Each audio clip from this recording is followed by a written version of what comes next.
He was randomly selected for a drug test after the loss to New Orleans on Monday night. Keep in mind, it is his 7th test in just 11 weeks since signing with Carolina. It's important to remember that Reid was the first player to kneel alongside Colin Kaepernick during the national anthem. Reid tweeting this pic with the caption, "Number 7, random." Max? Yes. Start with you on this one. What is going on here? Not obvious to everyone? No. I want to quote a few people. Okay. My father used to tell me, if you hear hoofbeats in North America, don't rule out zebras, but think horses first. Okay? And my professor of mine at college, Professor Helfand, shout out Professor Helfand, used to teach a course called Scientific Habits of the Mind, and would talk about the idea that unlikely things happen all the time. People get struck by lightning. It's a 1 in a million chance. That said, there is to be tested randomly 6 times in 11 tries, given the number of players tested, etc., there's a 1 in 13,889 chance. 1 out of 13,889. That's correct. And yet it happened to Eric Reid. And it'd be one thing if it just happened to some guy, because as I said, unlikely things happen all the time.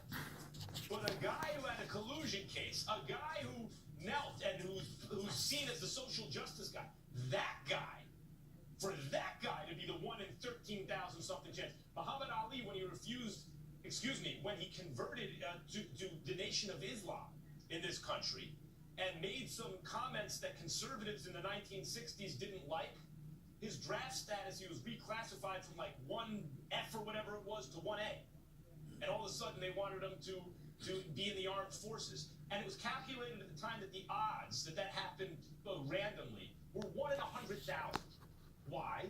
Because Muhammad Ali was obviously targeted by the government. And here, it is pretty clear mathematically, it looks like anyway, that Reid is being targeted by a supposedly random test. And Stephen A., I have read recently that one of the ways to go about proving that that's the case is to see if there are digital footprints left that show that someone overrode the algorithm that selects the random players to be tested. Let me just say, I hope they go forward with this.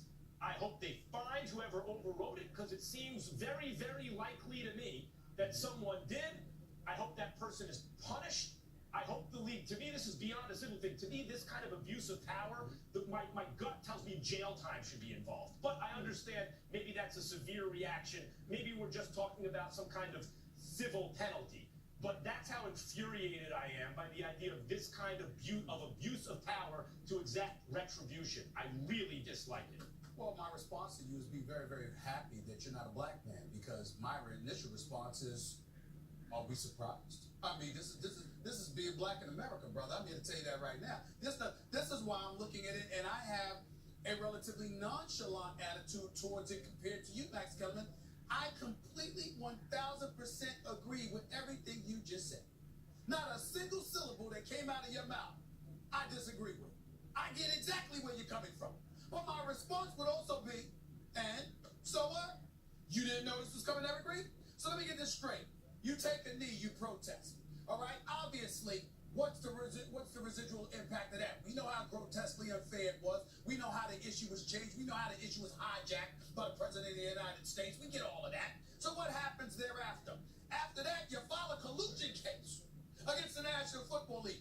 In the midst of filing the collusion case or having the collusion case while looking for an NFL job, you tell teams you will not guarantee them you will not kneel. Then you turn around, you go to Carolina, you still take a knee. And you're surprised that this drug test, that you're being inconvenienced this way. By the way, it was 6 times, not 7 times, even though it's 7 times overall. The bottom line is the first test you have to take once you get to a new team, performance-enhancing drug test, substance abuse test, that kind of thing. So that's a given. But here's the deal, y'all. The fact of the matter is that who didn't know this was coming? It's so predictable, it's laughable. And oh, by the way, you know what makes it even more laughable? That even Eric Reid would tweet about this? The Players Association signed off on it. That the computer system, the process, they collectively negotiated this, giving the NFL the power to do this. And so whatever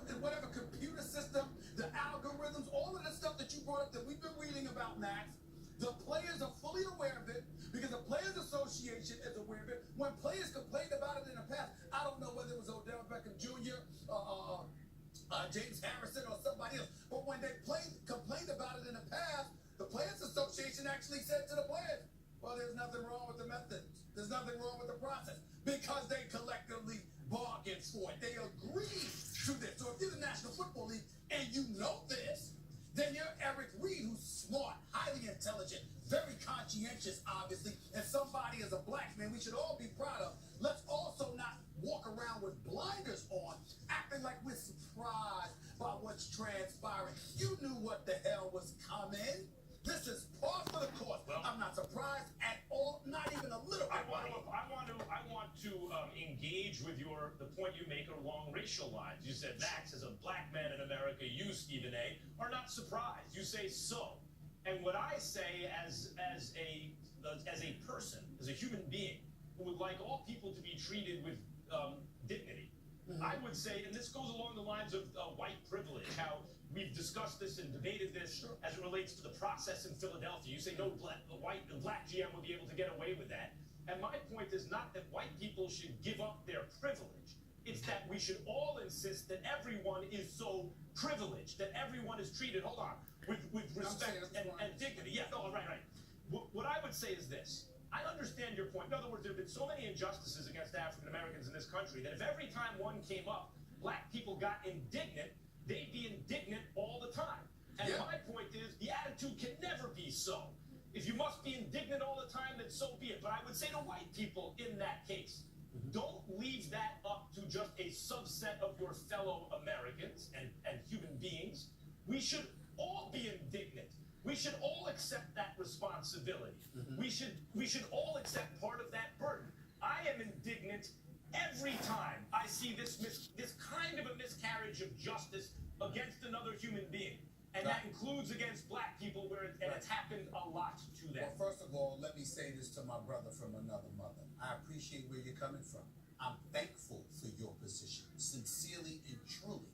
Trust me when I say this. And I'm speaking on behalf of what I imagine to be millions upon millions of black people throughout this nation to hear you say what you just said. I thank you for it. But it's incredibly imperative that you understand that as a black person, as a black man, we can ill afford to be indignant all the time. You're right. Even though it's justified, the fact of the matter is that if we were to act that way, then guess what? We're on a fast track to purgatory. We're on a fast track to nowhere. The reason why is because the system is designed to work against us, to keep us marginalized, pigeonholed, and minimized. Specifically because of that reason. So you see people trying to exacerbate black folks all the time, doing stuff that they know good and damn well is wrong, hoping that you will react the way Max Kellerman thinks is the right thing to do, and it will work against us. Let me tell you this. You're absolutely right. As an African-American man or person in this country should not be burdened with walking around as the angry black person who could be then stereotyped that way all the time, constantly indignant. So allow me in this instance, my brother, to stand up and be indignant for you if I must.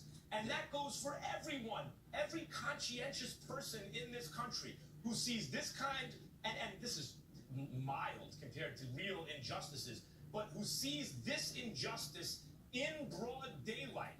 It is incumbent upon us all to be indignant about it, and I am. Okay. Thank you. Appreciate both of you. In layman's terms, you're saying that the NFL's waiting for Eric Reid to mess up, and they continue to make news where they sound tone deaf. Very disappointing as a huge NFL fan. We will leave it there. It was a play that set social media.